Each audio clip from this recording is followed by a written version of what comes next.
Hi everybody and welcome back to my channel where we talk about real crimes and real people. Don't forget to subscribe, click that notification bell button and give this video a thumbs up. I really appreciate it. And for today, I bring you the story of the kidnapping and murder of Nicholas Markowitz, a 15-year-old boy who got caught in the middle of a drug debt that cost him his life. So, let's see what happened. Nicholas Samuel Markowitz was born on September 19, 1984 in West Hills, Los Angeles, California. He lived with his parents, Jeff and Susan Markowitz. Nick had an older brother, Ben Markowitz. Ben was 22. He had some issues in the past involving drugs, which we will talk about it in a minute. But at the time of Nick's kidnapping and murder, Ben had decided to change his life. He moved in with his dad, Jeff, Susan, and Nick. He got a job as a mechanist in the family's aerospace business. And he was also engaged. Nick, on the other end, was rebellious. He had been caught in the past with Valium and weed, and he sometimes argued with his parents. Nick and Ben were somewhat in opposite sides. Ben was straightening up and Nick rebelling, one getting out of the world of drugs and the other experimenting. But even though Ben wanted to change the course of his life and shed his past, the thing is, his past followed him, and his past had a name: Jesse James Hollywood. Ben and Jesse were once good friends. They grew up together in a well-off community in West Hills. They played in the same junior baseball league. Jesse's father, Jack, was their coach. As they were growing up, Ben and Jen also worked out together. Jesse James Hollywood was described as arrogant and an emotional kid. It is believed a year before Nicholas Markowitz kidnapping and murder, Jesse James Hollywood started selling drugs on consignment and his business flourished, and he started recruiting his friends. Guess who was a part of that group? Ben Markowitz. But then Ben decided to change his life. But the thing is, Ben owed $1,200 to Jesse James, and Jesse James wasn't happy. But the thing is, it didn't end there. Jesse James had an insurance fraud scam. He reported one of his cars missing in an attempt to collect $36,000, but Ben warned the authorities, and Jesse wasn't happy about that either. On August 6, 2000, Jesse James and his friends, Jesse Roog and William Skidmore, decided to look for Ben to collect his debt. And to get a little revenge, Jesse Roog drove the van and off they went. On the very same day, Nicholas Markowitz was in a bad mood because he had had an argument the night before with his parents. Given his history with drugs, his parents' trust was a little bit rocky. They saw something bulging in his back pocket, so his father demanded to see what was in the pocket. Nicholas got upset and left the house. They assumed he would come back later, but he didn't. On the next day, Nicholas Markowitz's uncle and cousin who lived nearby wanted to give him a ride, but he refused.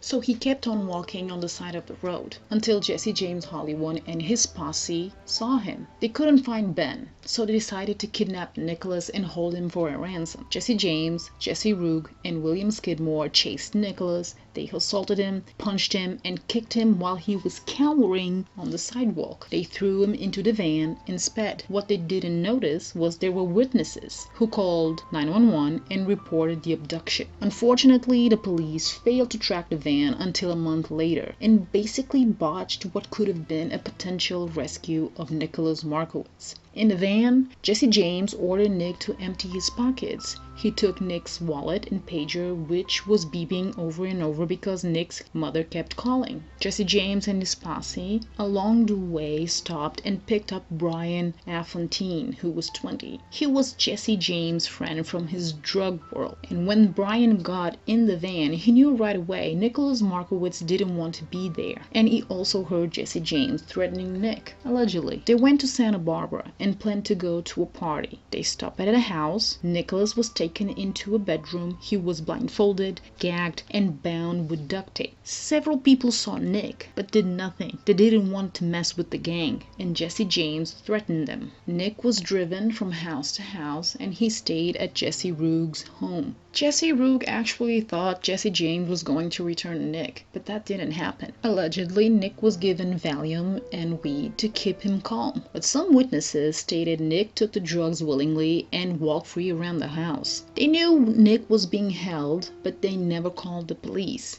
Even Jesse Rook's father thought he was visiting and didn't think he was there by force. All these people kept moving from party to party wherever Nick was being held. They dropped by, smoked pot, did drugs, drank, and watched TV. Nicholas Markowitz, by now, had a name: the Stolen Boy. And the Stolen Boy had nothing to do with the kidnapped victim. Nicholas Markowitz was an event. They never thought Nicholas Markowitz was actually in danger. Jesse James Hollywood decided to contact a lawyer who told them kidnapping with extortion in California carried a life sentence. So they made a decision. They decided not to return Nick, and Jesse James asked Jesse Rook to kill Nick, but he refused. So Jesse James decided to call Ryan Hoyt. While Nicholas was being taken from house to house, his parents were searching for him. Susan contacted Nick's friends and Jeff looked for his son at local parks. Jesse James' family were also worried. Jesse's lawyer told them he was in big trouble. Jesse's father told Jesse to let Nick go, but that didn't happen, and Jesse James also refused to tell his father where Nick was. In one of those parties, a girl asked a boy named Graham Presley, who was 17, if they planned to kill Nick, and he said no. On August 8th, Nicholas Markowitz's parents filed a missing persons report. Nick was taken to the Lemon Tree Inn for a party. He thought his brother would show up and take him home. Jesse James promised he would take him home too, but he had different plans. At the Lemon Tree Inn, Nicholas reportedly hanged out with the people who were there. He had fun, he swam. A girl actually asked him why he didn't leave, and he said he didn't want to. But then Nicholas Markowitz's demise arrived. Ryan Hoyt. Ryan Hoyt owed money to Jesse James Hollywood, and Jesse James told him to kill Nicholas with a handgun and his debt would be paid off, and Ryan accepted. Jesse James wouldn't get his hands dirty. No, he had his goons doing the job for him. Jesse Rook, Ryan Hoyt, and Graham Presley took Nicholas to a car. Nick was heavily sedated with Valium and weed, and he was having a hard time sitting straight. They drove in turn into Los Padres National Forest and stopped beside a trail. Graham Presley knew the place. He had actually been there earlier to dig a hole. Graham Presley waited in the car. Hoyt and Rook dragged Nick up a trail to a popular campsite called Lizard's Mouth. Jesse Rook bound Nicholas' hands, covered his mouth with duct tape, and they guided him to the shallow grave. Ryan Hoyt hit Nick with a shovel in the back of the head. He stood over Nick and shot him with Jesse James Hollywood's gun 9 times in the chest and abdomen until the gun jammed. They dumped the body into the grave and threw dirt and leaves over it, and then they went to the car. Jesse Rook felt sick, and Ryan Hoyt was actually pleased. Allegedly. At the exact same time, Jesse James Hollywood was celebrating his girlfriend's birthday. On August 12, 2000, hikers in that trail noticed a foul smell and pieces of clothing poking out. They called the cops, and they retrieved and identified the body of Nicholas Markowitz. A week later, a teenage girl saw the news report about the murder, and she talked to a lawyer who then notified the police. Then on August 16, 4 suspects were arrested and were charged with kidnapping and murder. They all pled not guilty, and Jesse James Hollywood was charged in absentia. He had actually run away. Jesse Rook, who was 20 years old, was charged with aiding the kidnapping and murder. He was convicted in 2002 of aggravated kidnapping for ransom or extortion with special circumstances. He was acquitted of murder,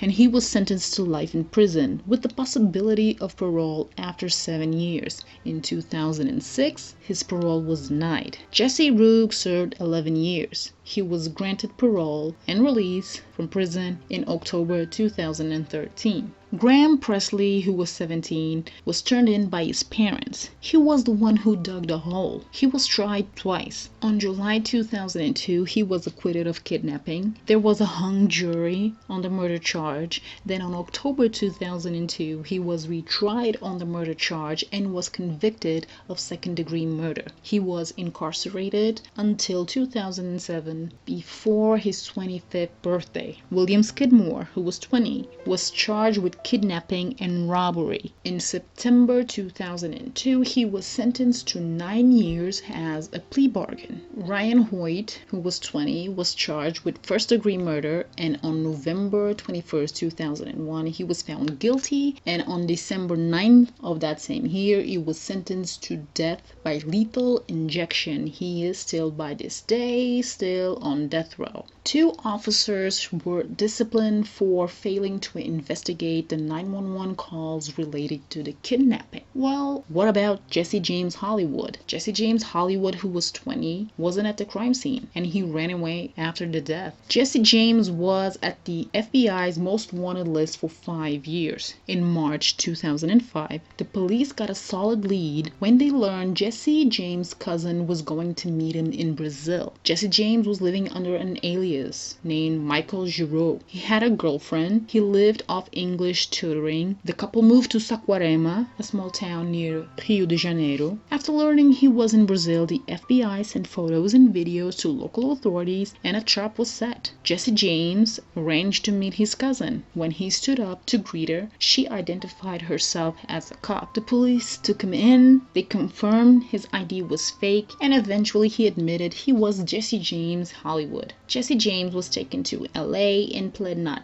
guilty. Jesse James' father was actually wiring money every month to help him financially. In 2009, Jesse James was convicted of kidnapping and first-degree murder. He was sentenced to life in prison without parole. Ben Markowitz skipped the funeral out of respect for his stepmother. Susan tried to kill herself twice. Then she dedicated herself to capture her son's killer. In 2003, the Markowitzes won a civil suit against the kidnappers and murderers, and also the family friend whose van was used in the kidnapping, and the owners of the homes Nick was held against his will. Would you be able to live with yourself if you knew your brother was killed because of your debt?